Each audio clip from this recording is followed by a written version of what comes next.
Next question I've had in is I have 100 grand to invest. How do I start?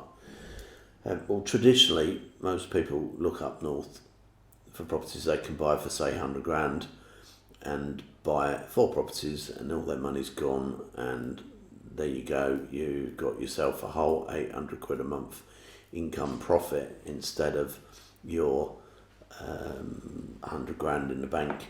And if you've done it in an area where there's no capital appreciation, no, I think if you're paying 95 grand per property, you're going to be in an okay-ish capital appreciation area.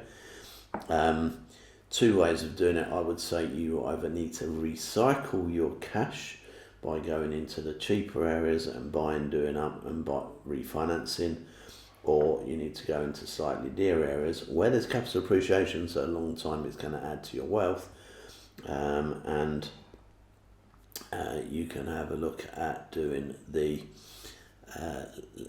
literally no money down strategy that we teach.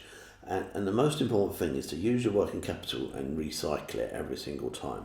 So if you're recycling 50 or 40 or 30 grand of your 100 grand through different deals, and every time you're getting your money out and a little bit more on top, so therefore your pot is growing and your income is growing, that is the key.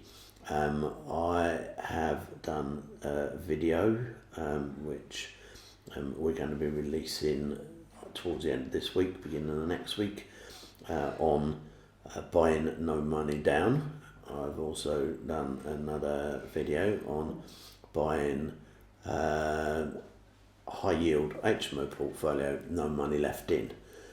This is how I would be doing that, recycling my cash. The reason I was able to buy 52 properties in 48 weeks, not because I had a huge cash pot to start with, because I only started with 100 grand, was because I was able to do it in a way that I recycled my money and kept building up my pot. And that's how I ended up with the portfolio I got. I never ever bought a property that I had to leave more money behind than I could recover in rent profit within 12 months. And that allowed me to buy 196 properties over 3.5 years before we hit the 2008-2009 recession.